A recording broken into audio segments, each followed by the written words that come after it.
Então nós vamos entrar aqui na parte de doenças genéticas, tá? Entra aqui enfermidades hereditárias, uma série de patologias. Aqui, enfim, não é pra gente, às vezes, debulhar a patologia em si, mas pra gente ver o mecanismo, pelo menos de transmissão. Beleza? Então, de início, a gente tem que saber que o gene, o que é o gene? Ele é uma unidade hereditária, né? Cheia de informação específica de determinado sistema, tá? Que essa célula porta, né?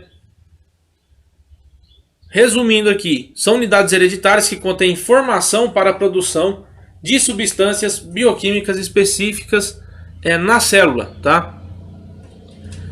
Esses fatores é o que vão determinar a constituição biológica do ser, né? É o que vai determinar a aparência, vai determinar o próprio crescimento, beleza? E algumas funções orgânicas também. Determinam também no ser a resistência que esse ser vai ter a determinadas enfermidades, ou também como a própria predisposição, beleza? É aquele caso que o paciente que padece, um exemplo, né? Um exemplo muito comum que a gente vê, é o paciente que tem câncer de cólon. A probabilidade dos filhos dele terem câncer de cólon também é de tantos por cento. Beleza? Vamos lá. Os fatores genéticos são responsáveis por aproximadamente 25% das enfermidades. Né? Um número considerável e um número razoavelmente alto, né? Mas muitas dessas anomalias genéticas, essas enfermidades genéticas, hoje elas têm um bom tratamento, elas têm um controle bem desejado, tá? E devido à tecnologia, ela é diagnosticada de uma forma precoce. Beleza? Então, quando você tem um diagnóstico mais precoce, um diagnóstico mais rápido, no início da enfermidade, torna-se mais fácil, torna-se mais brando esse tratamento, tá bom? Apesar de doenças com causas exclusivamente genéticas serem individualmente raras, tá? No seu conjunto são numerosas e importantes. Então nós temos uma classificação de enfermidades genéticas como divididas aí em doenças monogênicas, multifatoriais e cromossômicas. Essas monogênicas, o que acontece? Você tem alteração na sequência do DNA de um gene só, beleza? Ou mutação ou alteração na sequência do DNA. É as clássicas doenças hereditárias mendelianas, beleza? Porque a transmissão ali, ela é segundo as leis de Mendel, ok? Existe um leque enorme de patologias hereditárias monogênicas, tá bom? Só que o que acontece? Por ser um pouco raro, então prevalece ali aproximadamente um caso para cada 200 nascimentos. Então, um paciente, né, portador de determinada doença, entre ele ali são... Alguém falou comigo aí? Bom, ou seja, cada nascimento patológico está entre 200, tá bom? Então, a cada 200 nascimentos vai nascer um paciente com patologia hereditária. E aí nós temos, dentre essas patologias monogênicas, né, essas doenças monogênicas, autossômica recessiva, que é o gene presente no autossomo e Esse indivíduo afetado ele tem 2 cópias do gene mutante, tá? Já o autossômico dominante, você encontra o gene, você observa esse gene presente no autossomo e o indivíduo afetado, né? Ele tem uma cópia só do gene mutante. Essa cópia só é o que vai desencadear a enfermidade, o processo patológico. Beleza? Ao contrário do recessivo, que tem 2 cópias. E nós temos as enfermidades que são ligadas ao cromossomo X, que são patologias com afetação em pacientes do sexo masculino. São dominantes no sexo masculino. Beleza? Então nós temos entre essas doenças monogênicas. Aqui tem algumas enfermidades. Anemia falciforme, beleza? A própria hemofilia, a distrofia miotônica, beleza? Doutor, o que é distrofia miotônica? É também chamada de doença de... como é que era? Steinert, tá? Quando o paciente ele tem uma certa dificuldade em relaxar os músculos após uma contração, tá? O músculo ele fica contraturado depois de determinado exercício, então tem essa dificuldade de relaxar, tá bom? Tem também essa outra enfermidade, que é a hipercolesterolemia familiar. Provavelmente, isso aqui é bem comum de achar, tá bom? Aquela família que geralmente todo mundo da família é obeso, todo mundo da família é dislipidêmico, tá bom? Tem distúrbios de triglicerídeos, de colesterol, tá? Isso aí é bem comum de ver em uma família inteira.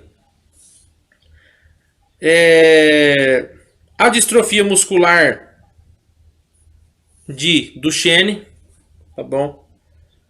A distrofia muscular de Duchenne é um tipo de fraqueza muscular de caráter progressivo, tá?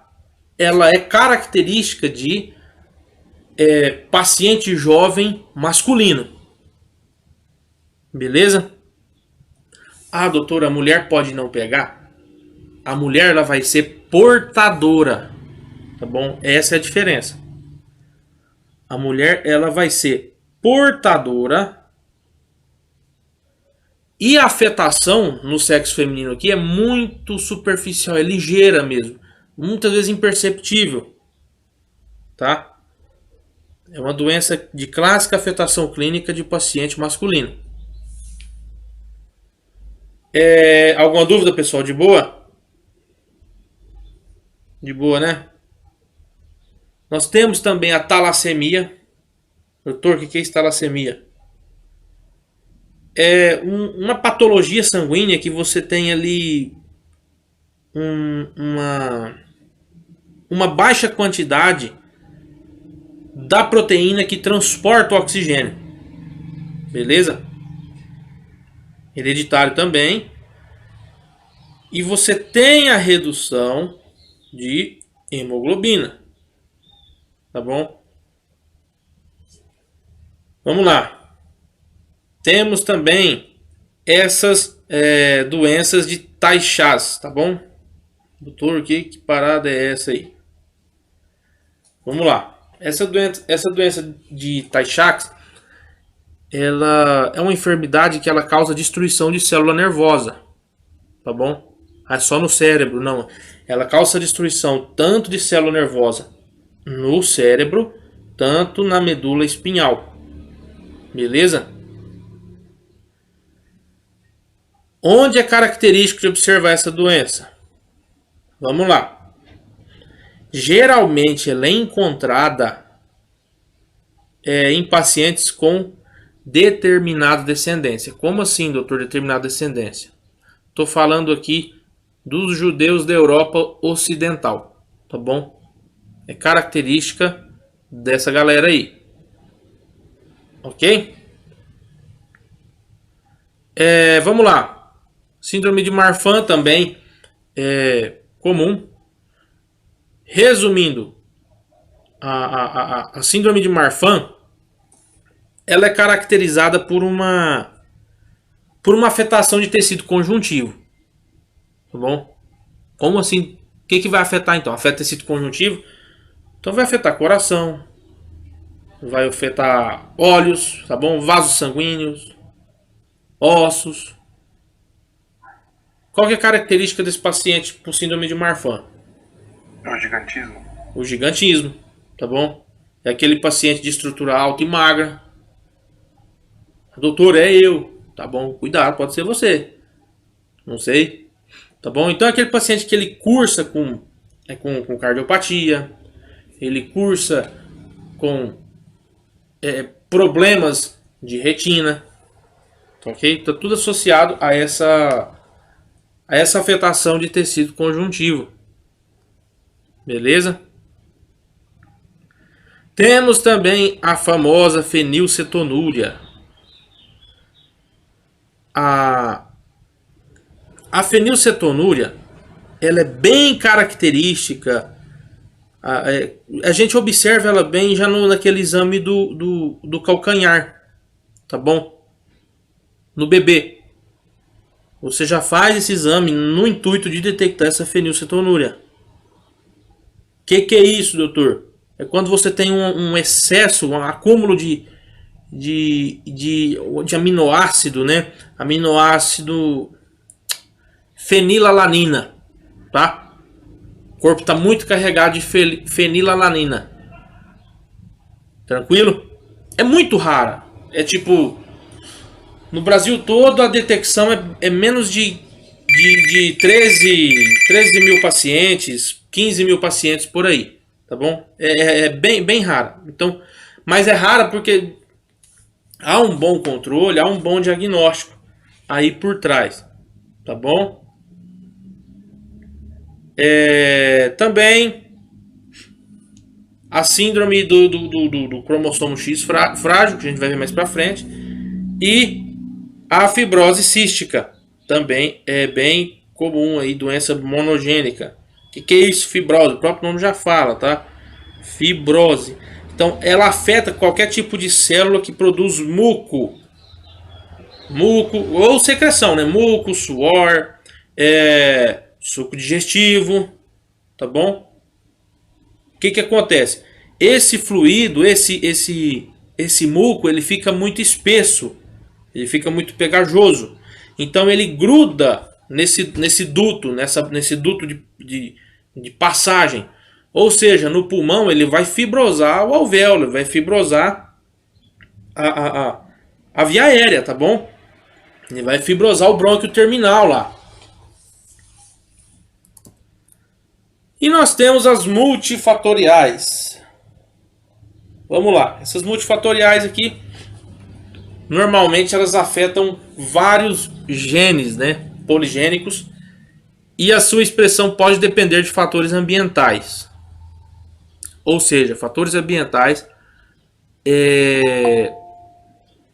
aumentam o desencadear sintomatológico e clínico dessa patologia.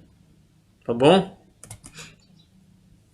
A herança multifatorial também é associada com características de hereditariedade como padrões de impressão digital, altura, cor, né? E cor dos olhos. Vamos lá. Algumas doenças multifatoriais. O famoso Alzheimer, né?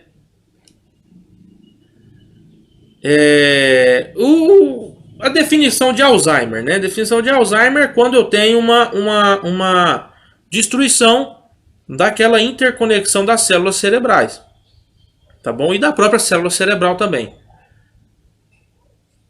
Tranquilo? Uma doença de caráter progressivo, né? Ela não é de caráter súbito, que afeta diretamente a memória, tá?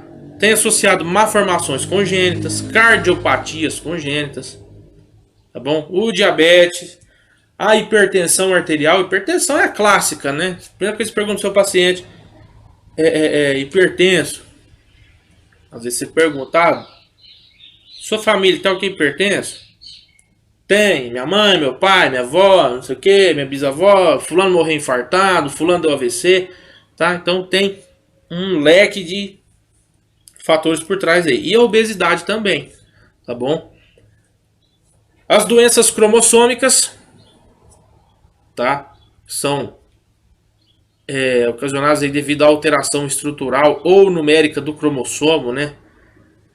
Que implica uma ausência, uma duplicação ou uma distribuição anormal da parte de um ou de vários cromossomos, beleza? Então, ela causa ali uma deficiência de material genético ou um excesso de material genético. E nós temos aqui as autossômicas recessivas, que tem uma prevalência de 2 a cada 10, tá bom? 2 a 10 por 1000 pacientes. A autossômica dominante é de 2 pacientes por 1000. A recessiva, que é ligada ao cromossomo X, que é aquela enfermidade que dá mais lá, manifesta em pacientes do sexo masculino, de 1 a 2 pacientes por 1000. Tá? E as anomalias cromossômicas já tem bem um valor significativo, que é entre 6 a 7. Tá bom? Doenças cromossômicas, alguns exemplos: a síndrome de Down, beleza? A síndrome de Down, ela é bem característica, tá bom? Você tem ali um distúrbio genético que, na divisão anormal, resultou num conteúdo extra aí, que é o cromossomo 21. Tá bom? Material extra do cromossomo 21. Tá? Essa é a característica. Então, o que isso abrange? É o paciente que cursa com o atraso de desenvolvimento, tá bom? Alguns pacientes podem apresentar também algum tipo de deficiência física, tá bom? Devido ao transtorno genético também. Ok? Também o paciente ele pode ter associado enfermidade cardiovascular, tá bom? Que às vezes boa parte desses pacientes cursam com cardiopatias de caráter severo, ou também com patologias da tireoide, tá? Como o hipotireoidismo. Alguma dúvida, gente? Tá de boa, né? Doutor, Sim. a condroplasia entra nesses exemplos aí? Pode entrar também, pode estar associado, tá? A condroplasia ela já vai entrar dentro dos distúrbios também de crescimento e construção cartilaginosa. Querendo ou não, esse fator genético, esse distúrbio cromossômico pode desencadear isso daí. Tá? Tranquilo. O que é comum na síndrome de Down? Os mais comuns, né? É a cardiopatia congênita, tá bom? Difícil você achar um paciente com síndrome de Down que não tenha cardiopatia congênita. O sinal que fala sinal do dedinho curvado, tá bom? Distúrbio de visão. Observa que quase todo paciente com síndrome de Down usa óculos. Boa parte deles, tá? É um paciente que tem imunodeficiência, é um paciente que vive repondo vitamina D, zinco, o D3, ele é escravo de vitamina, tá bom? Uma característica que ele tem é uma única linha na palma da mão também, tá bom? A musculatura dele não é tão rígida, não é hipertrofiada ou normotrófica como de um paciente que não tem aquele cromossomo adicional, aquela carga genética extra, tá? Então é um paciente que tem uma musculatura mais flácida, mais fragilizada. Geralmente é um paciente que tende a ser um pouquinho obeso, né? Devido aos problemas de tireoide também que são acarretados. E aquela clássica característica, né? A implantação da orelha é um pouquinho baixa. O paciente ele respira muito pela boca, né? Aí esse paciente também ele pode cursar com perda de audição, tá bom? Esse paciente muitas vezes ele tem transtornos lá no ouvido interno também. Acho que é comum você ver muito paciente com síndrome de Down usando aparelho auditivo, beleza? Aí você tem as trissomias, né? 18, 13 e 10. Aí aqui a gente entra num leque de enfermidades, de doenças que são, né, enormes aí. Por exemplo, você tem a enfermidade de Cri-du-Chat, que é a tal da síndrome do miado do gato. O que é isso? É quando você tem uma quebra do braço curto do quinto cromossomo, tá bom? Então aqui a gente aprofunda demais na genética. Enfermidade de Klinefelter, síndrome de Turner, síndrome de Wolff-Hirschhorn, beleza? E a síndrome do XYY sexto sétimo, tá? Aqui a gente já aprofunda demais em genética. Deixa mais pra frente lá a parte de hemato também, vocês vão ver isso daí. Ok? Dentre as doenças monogênicas lá, falamos da anemia falciforme, quando tem uma má formação, o próprio nome já fala, a má formação da hemácia. A hemácia, ela tem uma característica de foice, tá? Então a hemácia ela é mal formada, ela não consegue transportar o oxigênio direito porque ela é mal formada, ela não tem aquela cavinha no meio lá onde vai transportar a molécula de oxigênio, tá bom? Geralmente esse paciente ele tem uma expectativa de vida bem encurtada, tá? Porque ele tem problemas no transporte de oxigênio. O paciente que ele está hipóxico, ele tem ali uma saturação baixa, tá bom? E o que eu tenho que fazer para curar esse paciente? Tentar um transplante de medula óssea, beleza? O problema está lá na produção. Vamos lá. A distrofia miotônica. Distrofia miotônica mais comum nos adultos, tá? Mais comum.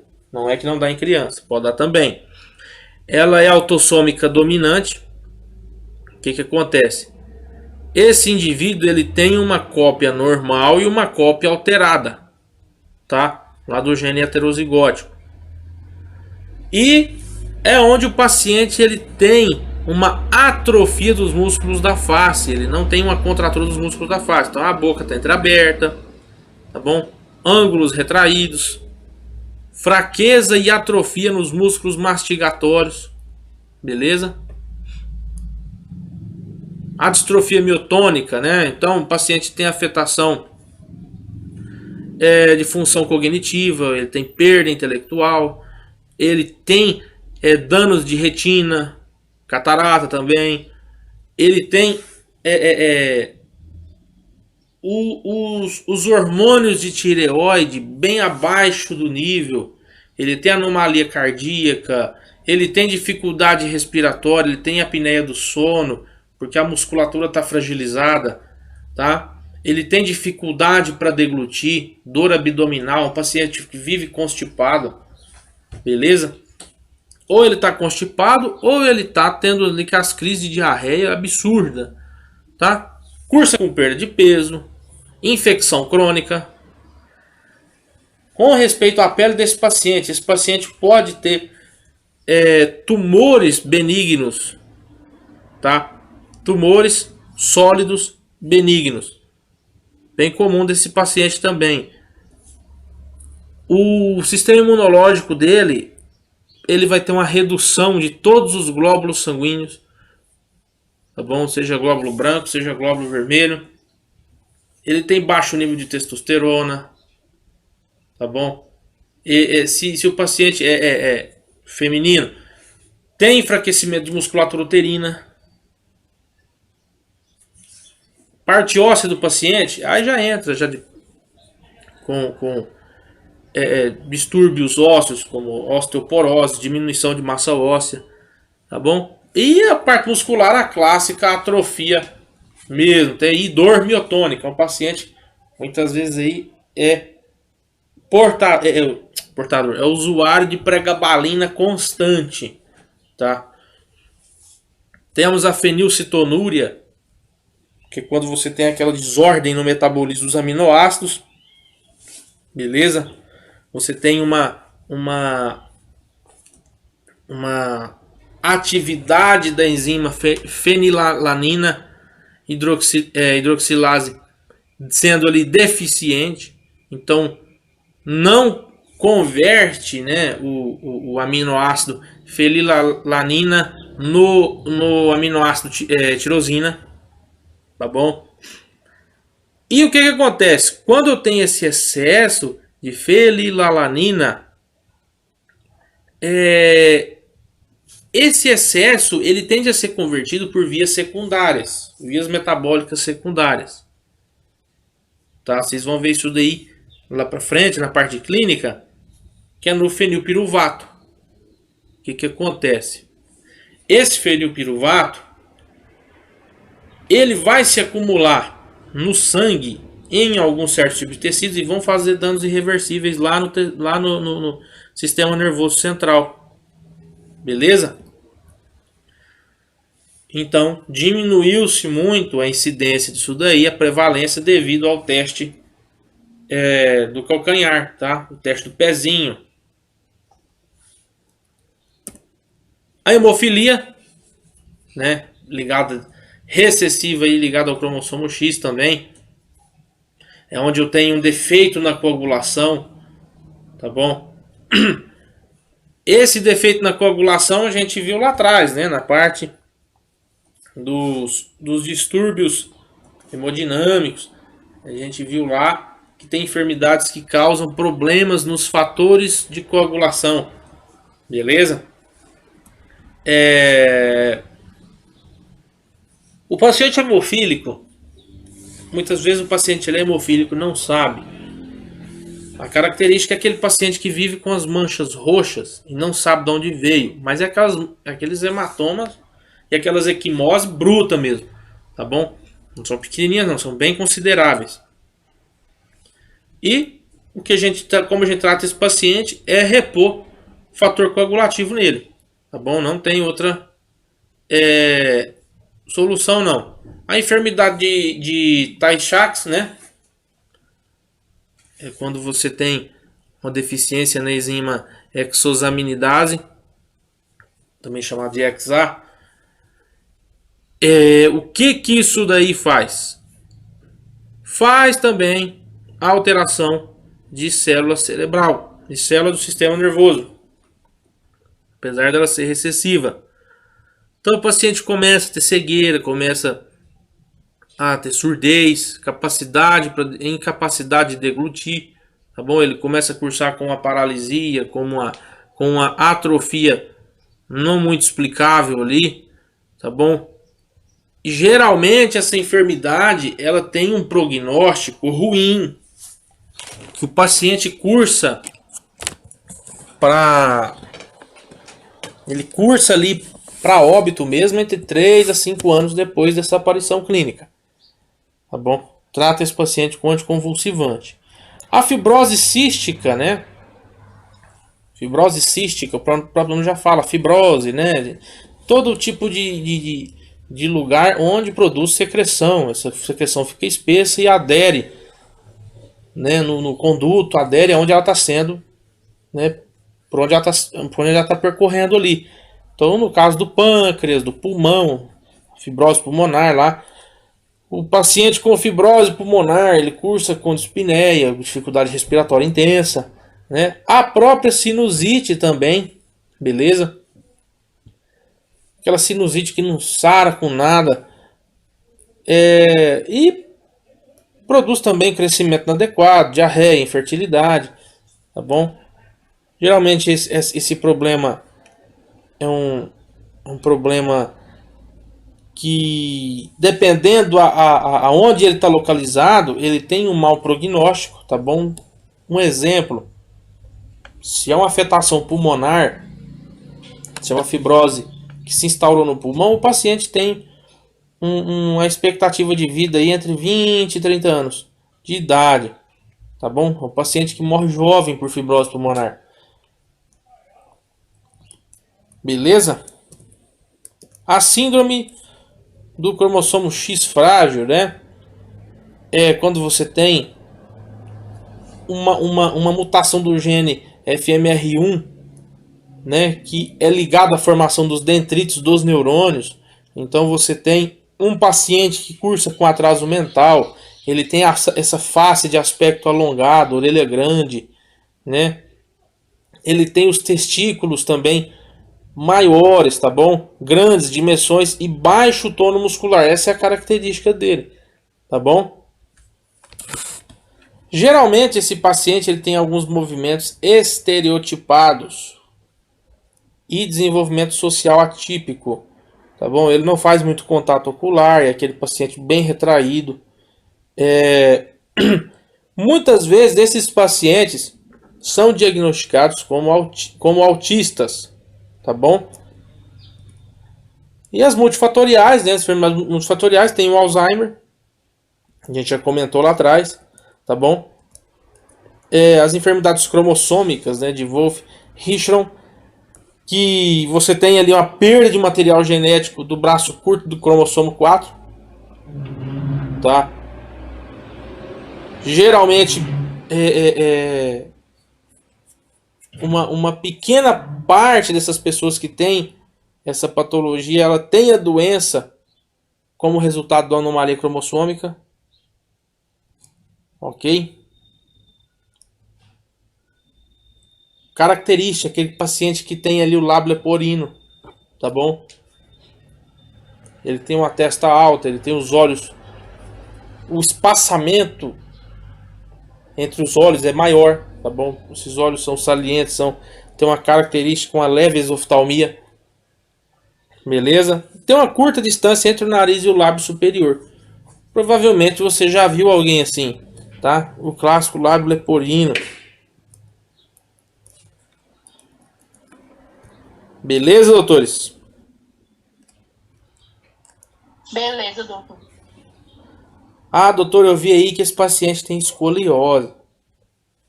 Ah, eu tenho escoliose, eu tenho essa síndrome? Não, tá bom? A síndrome de Wolff-Hirschhorn é um conjunto de características, tá bom? O que acontece? Esse paciente também, ele tem uma malformação de pavilhão auricular, só que ele tem também atraso de crescimento e desenvolvimento, tá bom? Não é isolado só aqueles outros fatores, não. Então, em conjunto, com o tônus muscular diminuído, tá? Ele tem capacidades motoras básicas bem atrasadas. Então, aquele paciente que tem dificuldade para caminhar, dificuldade para sentar, dificuldade para levantar. Isso pode ser pela própria atrofia muscular, tá bom? Baixa estatura, mancha na pele. Esse paciente pode ter escoliose também. Geralmente esse paciente é muito difícil você não ver um paciente com Wolff-Hirschhorn que não tem escoliose, tá? Escoliose é quando a coluna faz aquela curva lateralmente. Não estou falando da curva fisiológica de cifose e lordose, tá bom? Falando daquela curva patológica. Você faz o teste de Adams, né? Pede o paciente curvar para frente ali com os braços esticados para baixo e você vê que a coluna do paciente faz tipo um S. Aí você categoriza se está em 15 graus, 30 graus, escoliose. Vai do paciente para paciente, ele tem uma angulação de escoliose. Beleza? E muitos desses pacientes também, não são todos, cursam com a microcefalia. Tá? Beleza, doutores? De boa?